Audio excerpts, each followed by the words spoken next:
Bonjour à toutes et à tous et bienvenue dans cette série de réflexions en français. Dans cet épisode, je vais vous parler de comment j'ai vraiment progressé en français. Cela fait plus de 7 ans que j'apprends la langue française et la plupart du temps, je l'ai apprise tout seul. Je crois qu'on est au 21e siècle où Internet nous permet de tout trouver, donc l'apprentissage ne devrait pas poser des problèmes. Donc ici, je partage avec vous ce que je fais dans le but d'améliorer mon niveau. Bien entendu, il faut avoir la motivation, la discipline et tout ça pour progresser. Cependant, dans cet épisode, je souhaitais juste vous parler de ce que je fais exactement dans mon apprentissage pour bien avancer. De plus, je pense que ce sont des points qui peuvent faciliter l'apprentissage des apprenants du niveau B1+. Alors, je vais vous parler de 6 points ici.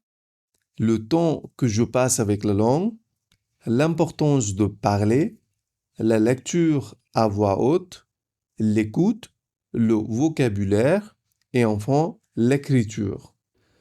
La première chose que je fais, c'est 5 à 10 heures par semaine avec le français. Point.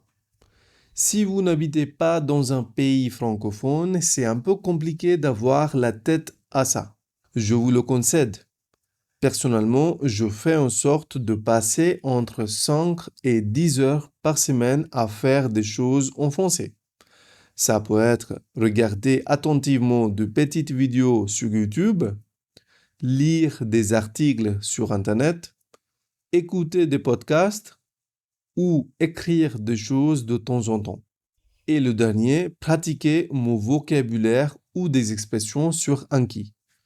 Croyez-moi, vous ne pouvez pas vous en passer. C'est inévitable. Mais être exposé à la langue ne suffit pas. À un moment donné, il faut aussi la parler. Alors, la deuxième chose, en gros, il faut tout simplement parler pour parler. Au moins une fois par semaine. Encore une fois, même si vous n'habitez pas dans un pays francophone, il faut assurer de pratiquer l'oral. D'après moi, si on ne peut pas la parler, il est superflu, inutile d'apprendre une langue. Donc, il faut parler en vue d'entraîner votre bouche. Il n'y a pas d'autre option. Et pour ça, je cherche activement les francophones sur Internet. Presque partout. Par exemple, sur Instagram, sur LinkedIn, etc. Et j'essaye un maximum d'avoir un rendez-vous par semaine avec une partenaire pour parler. Il existe toujours des personnes qui voudraient apprendre quelque chose en échange. Donc, vous pouvez proposer vos propres compétences. Bien sûr, si vous avez la possibilité de le faire contre une rémunération, c'est encore mieux. Et si vous n'avez pas souvent l'occasion de parler avec des francophones, il existe une autre technique qui m'a beaucoup aidé, c'est le shadowing. Alors, la troisième chose, c'est lire à voix haute. Je ne me souviens plus où j'ai appris ça, mais pour entraîner la bouche, il faut lire à voix haute. Personnellement, je lis le même article 2-3 fois à voix haute. En fait, c'est une technique assez reconnue dans l'apprentissage des langues, connue sous le nom de shadowing en anglais. C'est un très bon exercice pour améliorer à la fois votre prononciation et en même temps votre bouche. En outre, ça vous permet de mémoriser des expressions, des phrases, etc. Surtout la mise en œuvre. Avec Internet, on a des sites comme Le Monde, La Dépêche, France Culture, etc. où vous pouvez lire des articles, des actualités et plus. Ensuite, la quatrième chose que je fais, c'est pour l'écoute, je fais quelque chose d'assez simple. Regarder des vidéos et écouter des podcasts en boucle. Pour entraîner mes oreilles, je regarde les mêmes vidéos 2, 3 ou parfois plusieurs fois. Et je fais la même chose avec les podcasts. Qu'est-ce qui se passe quand on fait ça? En faisant cela, vous allez remarquer que chaque fois que vous les regardez ou les écouterez, vous les comprendrez un peu plus. Et avec le temps, ça va insuffler les expressions et les structures dans votre tête. Et même si vous ne vous en rendez pas compte, vous avancerez. Il faut sans doute du temps. Vous n'allez pas voir les résultats du jour au lendemain. Une bonne expression qui veut dire overnight en anglais, or one day to another. Il faut profiter du processus en faisant des choses qui vous plaisent en français et être patient. Ensuite, à l'issue de quelques semaines, vous verrez que vous progresserez énormément. En fait, en plus de ça, j'ai une méthode avec les podcasts qui m'a beaucoup aidé pour consommer les podcasts à bon escient. D'abord, j'écoute un podcast une première fois. Ensuite, je lis la transcription. Puis, j'écoute encore une fois en lisant. Et enfin, je lis à voix haute avec le locuteur phrase par phrase. C'est le dernier point, c'est ça le shadowing. Cette méthode m'aide à travailler l'écoute, la prononciation et le rythme de la langue. Aujourd'hui, je ne suis plus toutes ces étapes, mais cette stratégie m'a beaucoup aidé à franchir le niveau intermédiaire. Et pour le vocabulaire, j'utilise Anki.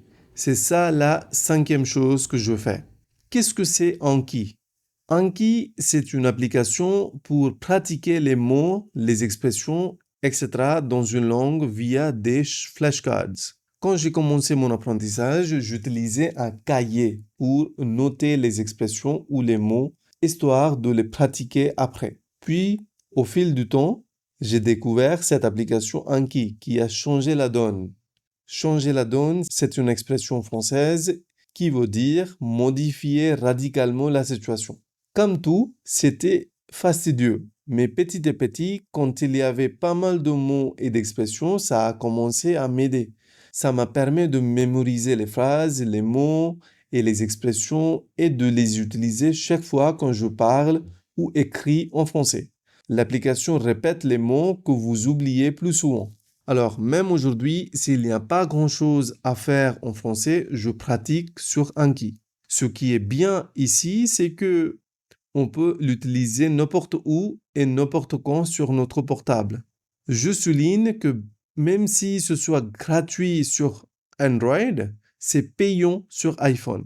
Et enfin, la 6e chose, c'est que grâce au français, j'écris. Je n'étais pas quelqu'un qui aimait écrire. Et maintenant, grâce au français, je le fais assez souvent. Cette activité me permet de mettre en pratique ce que j'apprends. En plus, cela me pousse à me creuser la tête. Une expression française très bonne, j'adore. Se creuser la tête, qui dit réfléchir fortement. Alors, cela me pousse à me creuser la tête pour trouver de bons mots et des expressions. Et ça, j'adore. Surtout, ça me montre ma progression, ce qui me donne la motivation de continuer mon apprentissage et d'avancer. Donc voilà, c'est ce que je fais concrètement pour progresser en français. Ce n'est rien de magique, c'est surtout de la régularité, de la répétition et beaucoup de pratique. Si je peux vous donner un seul conseil, ce serait ça. Restez en contact avec la langue le plus souvent possible. Et avec le temps, vous allez forcément progresser. Je termine en vous souhaitant une bonne continuation avec le français. J'espère que ces points vous aideront. Si vous avez des doutes, des questions ou que vous voulez m'en parler un peu plus, dites-le moi en commentaire. Merci beaucoup de m'avoir écouté jusqu'au bout et à très bientôt.